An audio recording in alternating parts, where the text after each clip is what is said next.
Hello and welcome. I'm Jenny Hall. Thanks for joining me for another card making tutorial. Today I'm making Graceful Garden stamp set with Brusho into a clean and simple card. I have the rose, the large rose image already clear embossed onto watercolor paper. All of the little tins in my Brusho have been pierced on the top with a tack or the paper piercing tool. And I'm applying the Brusho powder just to the rose petal area, nothing on the bottom portion. Sprinkling on yellow and some orange directly onto the paper. This is what it looks like when you just drip some water. It works, and it contains the Brusho and activates it in just a small area.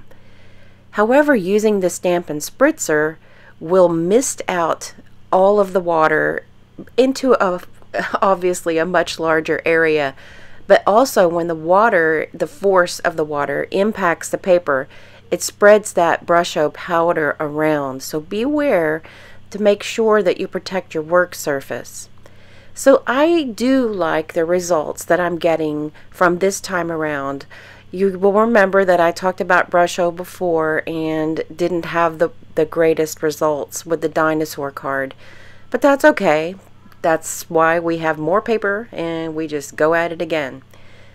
I am drying the image in between application. I know that Brusho works better whenever you let it dry naturally. However, I don't have the luxury of that kind of time on this particular project. So I'm applying the green down and spritzing it. And I'll use that aqua painter to move some things around just a little bit. I don't want to manipulate it too much because I like the natural look that the crystals will give when they're activated with water. I'm going to fussy cut this image and put it in with a lot of white space. So there's a lot of movement happening on the flower image, so I'm balancing that with white space. I'm going to make a partial die cut and turn a stitched square into a stitched rectangle. This is done by placing the die first on the plate with the paper and putting the top plate over the whole die except for the area you don't want to cut. So if once I run that through the big shot, then I will slide it down and do the opposite on the other end in order to get that stitched rectangle. Featuring this on a lot of white space is something that really makes it more pleasing to my eye, and it makes the individual colors in the rose come out even more so. The sentiment I'm stamping with is not from Graceful Garden, it's from Happy Wishes stamp set. I am totally loving Happy Wishes. Those fonts are just amazing. Another way to use the Brusho is like in a watercolor, and using it as a watercolor style on thick whisper white cardstock here, just a very light layer, is going to help feature a background for my image, and it's going to match the same crystal color that's in the rose petals. So I'm working with a very light touch on my thick whisper white, and I created the watercolor by sprinkling some in the little palette and just dripping some water, moving it around, and there you have some ready to go watercolor.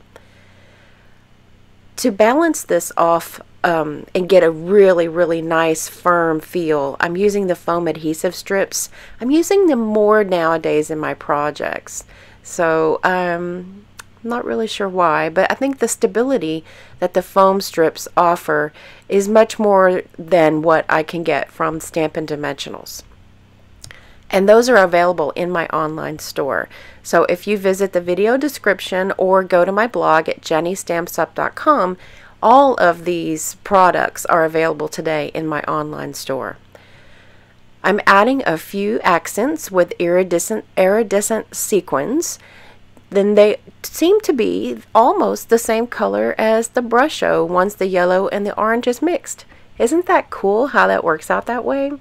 Thank you all so much for joining me for this tutorial. All of the products, as I said earlier, are available in my online store. I truly appreciate you choosing me as your Stampin' Up! Online demonstrator, and I appreciate your support with your purchase. Thank you for helping me to bring more videos to share with everybody.